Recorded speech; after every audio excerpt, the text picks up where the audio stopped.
n'arrive pas à l'église en tant que fornicateur, débauché, voleur. Oui, bien-aimé, et l'église est remplie de voleurs.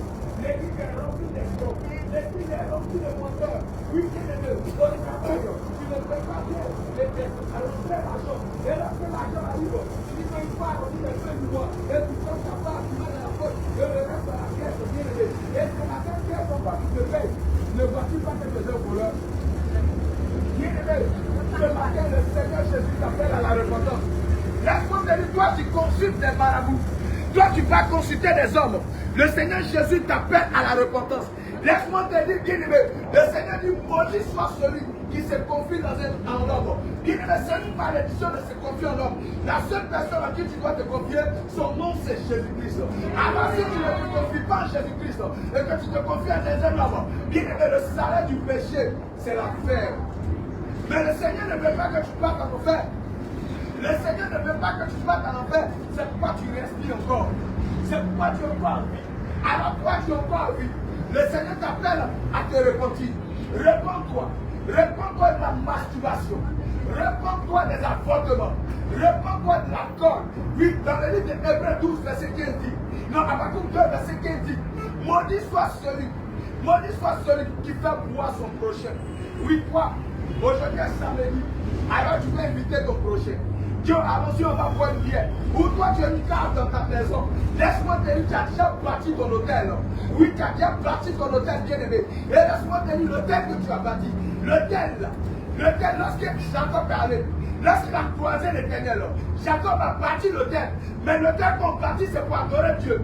On ne bâtit pas l'hôtel pour les démons. Bien-aimé, alors laisse-moi te dire, avoir une seule bouteille dans ta maison, bien-aimé, c'est un démon que tu adores. Et le Seigneur t'appelle à la repentance. Le Seigneur te dit, réponds-toi avant qu'il ne soit trop tard. Réponds-toi, bien-aimé, de l'alcool, bien-aimé. Si on t'encourage à consommer l'alcool, laisse-moi te dire, celui qui t'encourage ne va pas au ciel.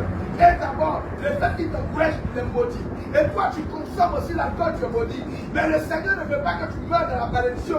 Alors il t'appelle ce matin à la repentance. Bien-aimé, le Seigneur Jésus t'appelle à la repentance. Réponds-toi avant qu'il ne soit trop tard.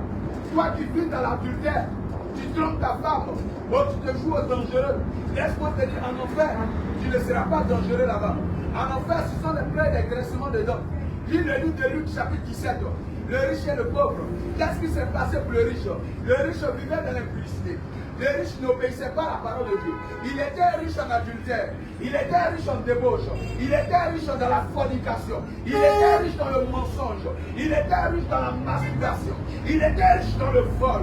Il était riche dans le mensonge. Et lorsqu'il est mort, cette richesse ne l'a pas envoyé quelque part. Cette richesse l'a envoyé tout simplement en enfer. Et en enfer, c'est un lieu de tourment.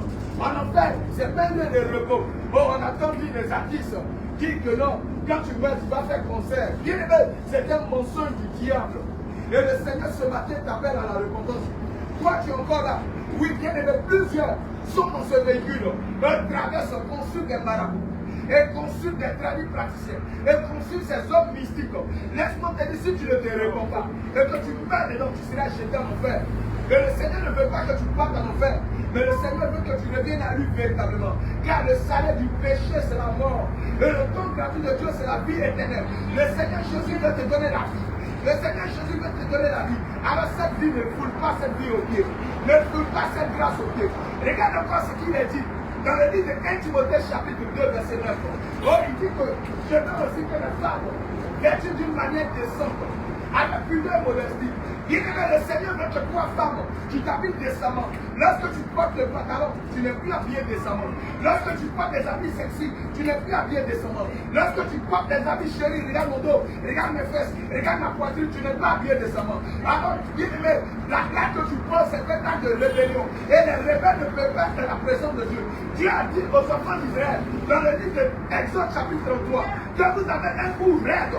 Vous êtes des enfants raides, rebelles. Bien aimé, le Seigneur aurait des rebelles. Et le Seigneur ne veut pas que tu sois rebelle. C'est pourquoi ce matin, il t'appelle encore à la repentance. Il dit, il veut que tu t'habilles décemment. Parce que dans le livre de Genèse, c'est lui Dieu qui s'est chargé de faire ton vêtement. C'est lui Dieu qui s'est chargé de coudre un vêtement pour toi. Alors Dieu t'a habillé. Dieu a créé les vêtements de femmes. Et il a créé les vêtements d'hommes. Les vêtements d'hommes là, c'est le pantalon, culotte. bien-aimé. Et puis dans tes pantalons, il y a fermeture et clair devant. Et il y a des boutons devant.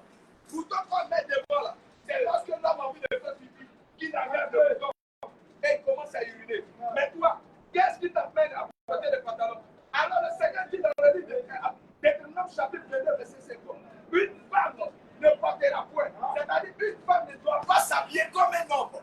Une femme ne doit pas s'habiller comme un homme. Elle ne doit pas s'habiller comme l'homme s'habille. Mais elle a son vêtement, c'est-à-dire jupe. Elle jupe.